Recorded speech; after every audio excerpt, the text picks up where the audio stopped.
Hello everyone, આજે આપણે બનાવીશું ઓરિજિનલ સ્વાદમાં અને પરફેક્ટ માપ સાથે ચૂરમાના લાડુની રેસીપી। આ લાડુ બનાવવા માટે તમે ઘરમાં રહેલી કોઈ પણ વાટકીથી માપ સેટ કરી શકો અને લાડુને બનાવી શકો। તો ચાલો રેસીપી શરૂ કરીએ। તો તેના માટે મેં આ 4 વાટકી ભરીને ઘઉંનો કરકરો લોટ લીધો છે। આપણે જે ભાખરી બનાવીએ છીએ એ જ લોટ લીધો છે। 2 વાટકી ઘી અને 2 વાટકી ગોળ લીધો છે। જેટલો આપણે લોટ લઈએ એનાથી અડધું ઘી અને ગોળ લેવાનો છે। હવે લોટ બાંધવા માટે મોટા વાસણમાં ઉમેરી દઈશું। તો 4 વાટકી લોટ અને એની સામે મેં એક નાની વાટકી ચણાનો કરકરો લોટ લીધો છે। આપણે જે મોહનથાળ અને લાડવા બનાવીએ છીએ એ લોટ લીધો છે। તો અહીંયા નાની વાટકી અથવા તો અડધી વાટકી પણ તમે લઈ શકો। હવે અડધી વાટકી મોણ માટે ઘી ઉમેરવાનું છે। અહીંયા ઘી છે એ પીગાળીને લેવાનું છે। તો અડધી વાટકી ઘી ઉમેરી અને મુઠ્ઠી પડતું મોણ આપી દઈશું। અહીંયા આપણે જે 2 વાટકી ઘી લીધું છે એમાંથી જ આપણે મોણ આપવાનું છે। તો અહીંયા મુઠ્ઠી પડતું મોણ લાગી ગયું છે। હવે થોડું થોડું પાણી ઉમેરી અને લોટ બાંધી લઈશું। અહીંયા ભાખરી કરતાં પણ કડક લોટ બાંધવાનો છે। મુઠિયા માટેનો લોટ ઢીલો ન થઈ જાય એનું ખાસ ધ્યાન રાખવું। તો આ રીતનો કડક લોટ બંધાઈ ગયો છે। હવે એમાંથી મુઠિયા બનાવી લઈશું। તો અહીંયા મીડિયમ સાઇઝના મુઠિયા બનાવી લેવાના છે। બરાબર તળાઈ જાય એ રીતના મુઠિયા બનાવીશું। તો આ રીતના મુઠિયા બનાવી લેવાના છે। મુઠિયા બને ત્યાં સુધીમાં તેલ પણ ગરમ મૂકી દઈશું।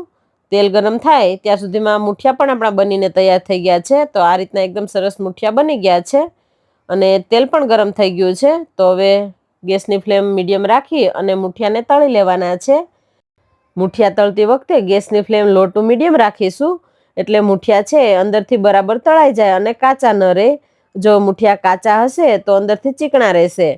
એટલા માટે ગેસની ફ્લેમ મીડિયમ રાખી અને તળી લઈશું।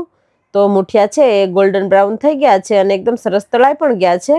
હવે કાઢી લઈશું। તો આવી રીતે હવે બીજા બાકીના મુઠિયા છે એને પણ તળી લેવાના છે। હવે જે મુઠિયા તળાઈ ગયા છે એના આપણે ટુકડા કરી લઈશું એટલે ઠંડા પડી જાય। તો આ રીતે મુઠિયાના ટુકડા કરી અને ઠંડા પડવા દેવાના છે। મુઠિયા અંદરથી એકદમ સરસ તળાઈ ગયા છે। જો તમારા મુઠિયા કાચા હશે તો અંદરથી ચીકણા રહેશે। તો આ રીતના મુઠિયા તળાય તો આપણા મુઠિયા છે એકદમ પરફેક્ટ છે। તો હવે આ બધા મુઠિયાને આ રીતે ટુકડા કરી લઈશું। બીજા મુઠિયા પણ તળાઈ ગયા છે। બધા મુઠિયાના આ રીતે ટુકડા કરી અને ઠંડા પડવા દેવાના છે।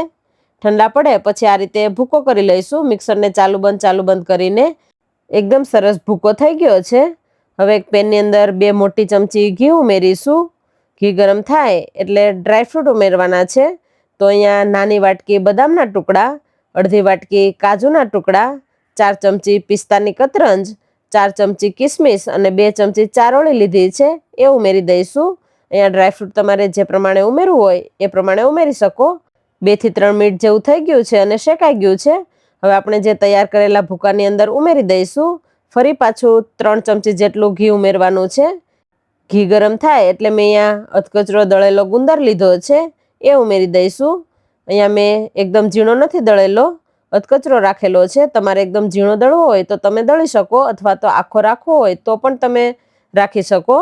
તો આ રીતે ગુંદર ફૂલી જાય પછી એને ભૂકાની અંદર ઉમેરી દઈશું। હવે એ જ પેનની અંદર બાકી રહેલું ઘી ઉમેરી દઈશું।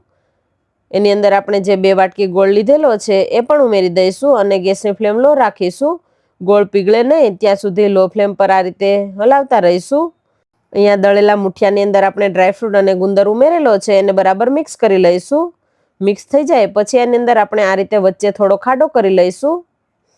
એની અંદર આપણે ગોળની અને ઘીની પાય ઉમેરવાની છે। તો આ રીતે ગોળ પીગળી ગયો છે। હવે ગેસની ફ્લેમ મીડિયમ કરી દઈશું અને આપણો ગોળ છે એ ફૂલી ગયો છે। તો આ રીતનો ગોળ ફૂલી જાય એટલે તરત જ આપણે આ રીતે વચ્ચે ખાડો કરેલો છે એની અંદર ઉમેરી દેવાની છે અને મિક્સ કરી લઈશું। તો આ રીતે થોડું થોડું મિક્સર છે એ મિક્સ કરતા જઈશું।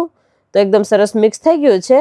હવે એની અંદર 2 ચમચી જેટલો એલચી પાવડર અને 1 ચમચી જેટલો જાયફળનો પાવડર ઉમેરી દઈશું અને ફરી પાછું મિક્સ કરી લઈશું। તો બધું બરાબર મિક્સ થઈ ગયું છે। અહીંયા તમારે છીણેલું કોપરું ઉમેરવું હોય તો એ પણ તમે ઉમેરી શકો। હવે ખસખસ ઉમેરી દઈશું લાડવાને ગાર્નિશ કરવા માટે। હવે આપણે લાડુ બનાવી લઈશું। તો તમારે જે સાઇઝના બનાવવા હોય એ સાઇઝના બનાવી શકો। તો આ રીતે લાડુ બનાવી લીધો છે। હવે ખસખસથી ગાર્નિશ કરી લઈશું। અહીંયા ગરમ ગરમ છે એટલે થોડું ઘી વધારે દેખાશે। આ રીતે ગાર્નિશ કરી અને બધા લાડુ બનાવી લઈશું। તો હવે આવી રીતે બધા લાડુ આપણે બનાવી લેવાના છે અને ખસખસથી અથવા તો કોપરાના બુરાથી પણ ગાર્નિશ કરી શકાય. તો હવે બધા લાડુ બની ગયા છે. એકદમ સરસ આપણા લાડુ તૈયાર થઈ ગયા છે, તમે જોઈ શકો છો. તો જોઈને જ ખાવાનું મન થાય એવા ચૂરમાના લાડુ બનીને તૈયાર થઈ ગયા છે. તો તમે પણ આ ચૂરમાના લાડુની રેસીપી જરૂરથી ટ્રાય કરજો. Thank you.